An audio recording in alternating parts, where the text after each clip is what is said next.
explain what happened in that final team? Just a few quick things, and we can go on to that. One is our condolences go out to Brian Gorjan and his family. Obviously, you lose a family member like that, and he's in this community in Australia here. Thinking of him. The second thing, just real quick, I've been hearing the banter around Xavier Cooks, NBA. He's absolutely an NBA player.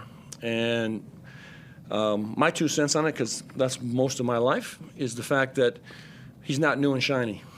And the same thing happened to Bryce Cotton for the last 2 or 3 years.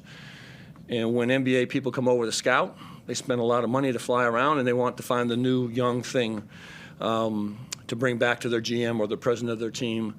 And the guy's sitting right in front of you. And it's really a shame that he hasn't got a really fair swing in the NBA. He's that kind of quality, and you can critique his game all you want, but there's a lot of people in the NBA that can't pass, shoot, dribble, the whole 9 yards, but they find some way to survive. And I just wish that they would take a better look at him and understand the value that he has and what he's done here, especially with this franchise. About the game, just relentless. These guys continue to find value in each other. Love each other. Our motto always is to defend the island, play as hard as we can, and they came in here quite scrappy, and we held ourselves well enough together in the third to survive. It wasn't pretty. They had some breakout moments there, but we just missed assignments. But there's a gutty effort in the fourth quarter, and this guy's been playing phenomenal, and just the whole group just relentless, and quite proud of them. I was going to say 31-19 in the third quarter. A lot of teams would just give up at Yeah. that stage. Did you draw on what happened last season, or is this a new group? And you just... Yeah, we don't really talk too much about last season because it is a little bit of a new group and a new twist, and we just kind of just do what we do, and we do the work, and we process the work, and we work extremely hard during the week to get ready for a game like this. This is basically the byproduct of all the work that these guys put in, and it's nice to see them rewarded. Obviously, we've had 3 road wins, I think, now, and in a building that's obviously extremely tough, and to me, the best team in the league, and they've proven it in and out from last year onto this year, so a real good win for us.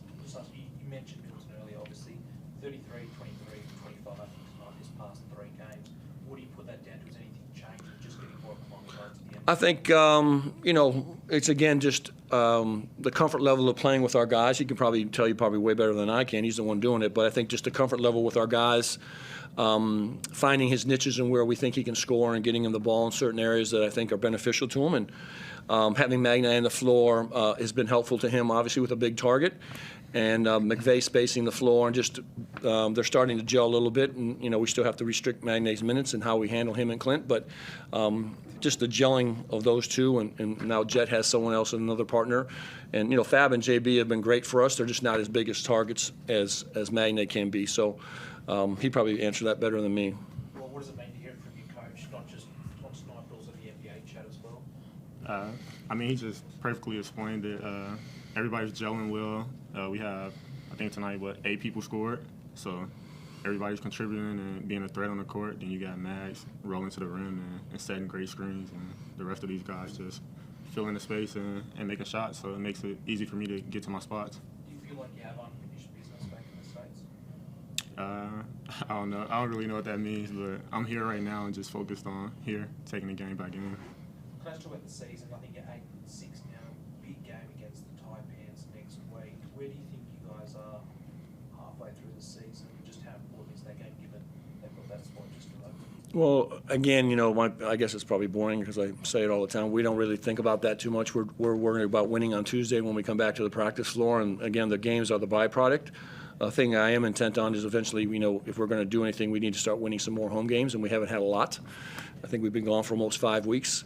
But every game you play, home and away, you have the potential to really get embarrassed and have a loss hung on you, and you just have to be on point, and hopefully we can carry it through. But, if that's who we play next, I don't really know. I'm just concerned about getting home. I know you didn't talk about the grand final series, etc. this week, but getting a win here too, monkey off the back a little bit for the guys?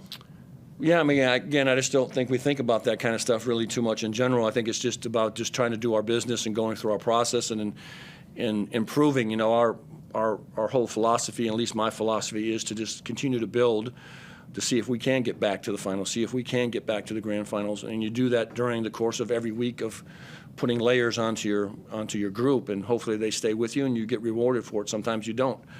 And so for us, it's just about not necessarily the moment, but down the road, are we doing the right things to get to where we need to go?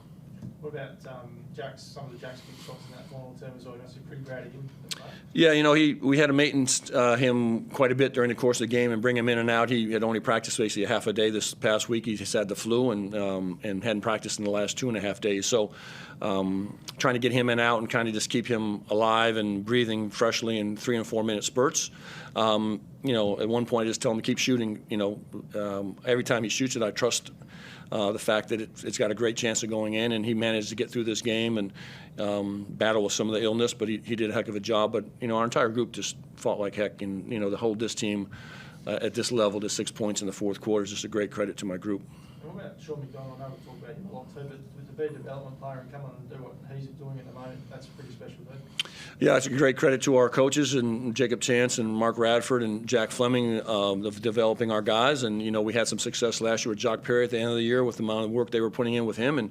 And Shawnee continues to work and gets his opportunities and is part of our rotation and our thoughts of what we're doing. And he's been fantastic as just another steady ball handler for Jet and for him on the floor to give him some time off at certain points of the game.